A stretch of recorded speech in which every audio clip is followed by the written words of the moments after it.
Je vais maintenant vous parler des modalités pour pouvoir vous inscrire sur le BPGEPS multi-activité physique ou sportive pour tous. Mais juste avant ça, j'ai deux petites phrases à vous donner.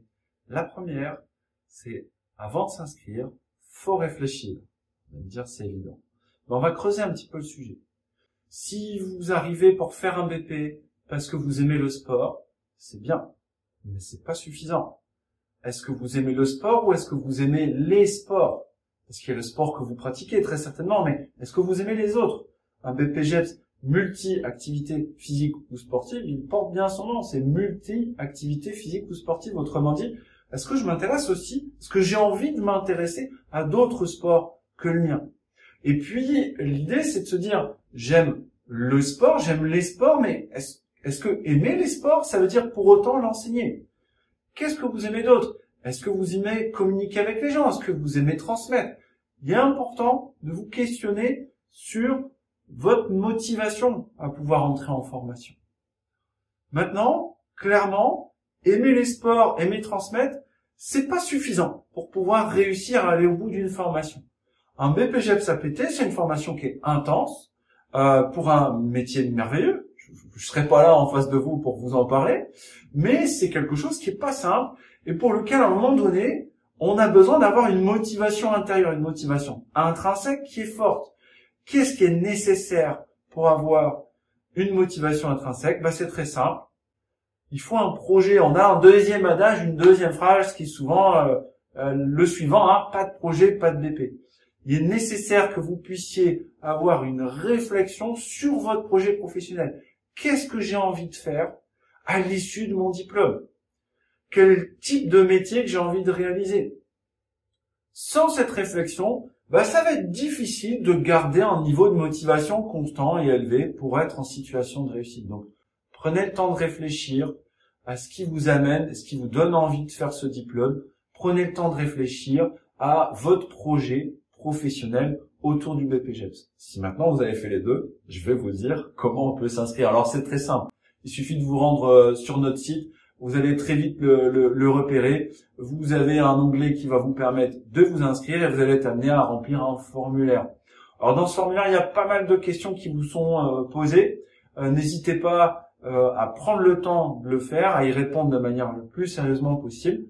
Une fois que vous aurez répondu à la totalité de ces questions, c'est très simple. Vous allez recevoir un mail automatisé avec, premièrement, votre fiche de préinscription. Remplir le formulaire n'est pas s'inscrire, c'est se préinscrire.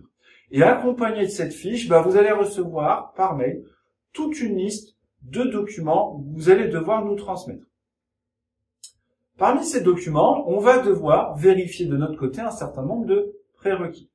Premièrement, est-ce que vous êtes apte à l'enseignement et la pratique des activités physiques et sportives? Vous allez devoir nous transmettre un certificat médical de non-contre-indication à la pratique et à l'enseignement des activités sportives.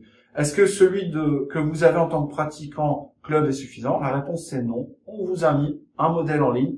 Il suffira juste de reprendre ce modèle et de le faire remplir. Deuxième chose, on doit vérifier votre capacité tout simplement à pouvoir suivre la formation et à secourir des personnes. Vous devez tout simplement nous transmettre votre diplôme du SST s'il est à jour ou du PSC, voire PSC1 si vous l'avez passé il y a quelques années.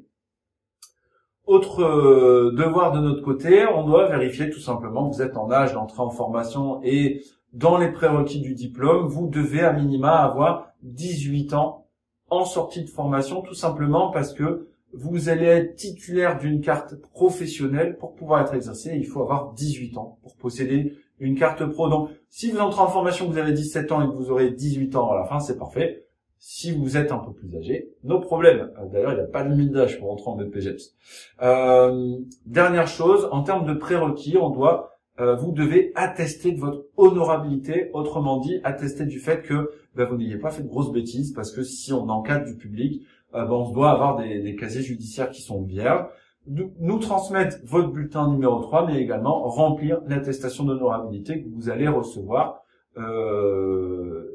qui est présente sur un modèle à télécharger sur le site. Donc, Vous devez également nous transmettre dans ces documents photocopie recto verso et scan recto verso de votre carte d'identité, photo d'identité. Tous ces documents vont être transmis au ministère de la Jeunesse et des Sports. Donc s'il vous plaît, évitez des photos de travers. Vous avez des applications qui, avec vos smartphones maintenant, vous permettent de faire des scans ultra propres.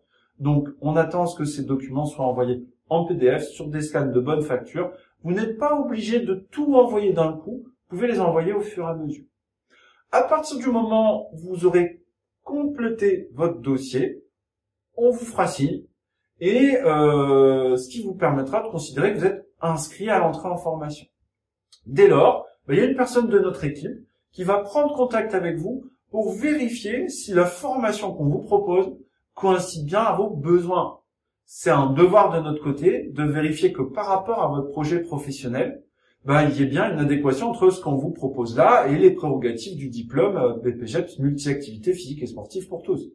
Si vous voulez impérativement devenir entraîneur de hand et que vous voulez pas avoir à entendre sur l'initiation aux autres sports, il faut pas venir ici, il faut aller se former directement en hand. Donc, on va passer ce coup de fil et puis ce coup de fil il va aussi permettre de déjà commencer à faire connaissance, de réfléchir à votre alternance en particulier. On fait ce qu'on appelle, nous, de notre côté, une étude de besoin. À l'issue, c'est très simple. Vous allez être convoqué pour passer les tests de TEP. Alors, ces tests de TEP, c'est pas des tests de sélection. C'est un test qui est demandé par le ministère de Jeunesse et des Sports pour vérifier un minimum de compétences physiques pour les personnes qui veulent devenir éducateurs sportifs. Alors, le test, il est composé en deux parties.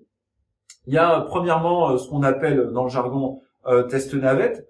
Donc le test Luc Léger, qui est un test où vous allez devoir courir d'un plot à un autre en accélérant progressivement et en atteignant un bip à chaque plot. Si vous êtes sportif, vous devez le connaître. Pour les hommes, il va falloir à minima attendre l'annonce du palier 9. Pour les femmes, attendre l'annonce du palier 7. Et puis, après avoir fait ce test navette, il vous faudra réaliser un parcours de motricité. Ce parcours de motricité devrait être réalisé en moins d'1,46 pour les hommes et en moins de 2,06 pour les femmes. Mais attention, il va y avoir des obstacles.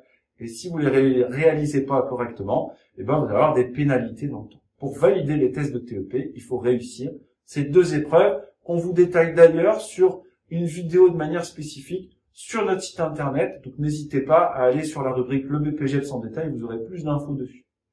Vous validez les tests de TEP et ensuite, il vous restera les tests de sélection pour pouvoir entrer en formation.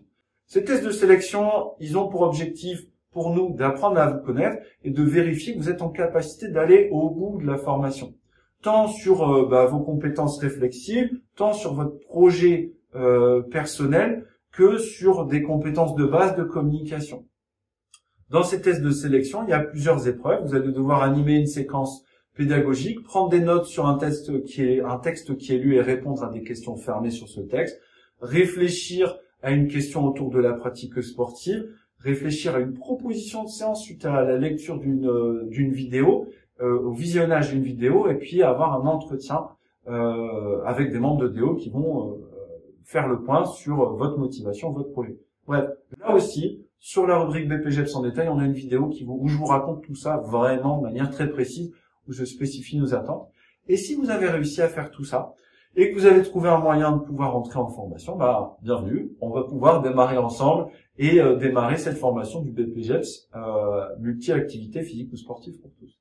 Si vous avez encore des questions après l'ensemble de ces vidéos, et notamment si vous voulez avoir un petit coup de main sur la recherche de financement, n'hésitez pas à nous contacter. Vous avez nos coordonnées sur le site et notamment n'hésitez pas à contacter Monsieur Chicouche dont la spécialité et la mission est de vous aider à pouvoir trouver des employeurs, à pouvoir trouver le moyen de financer votre formation.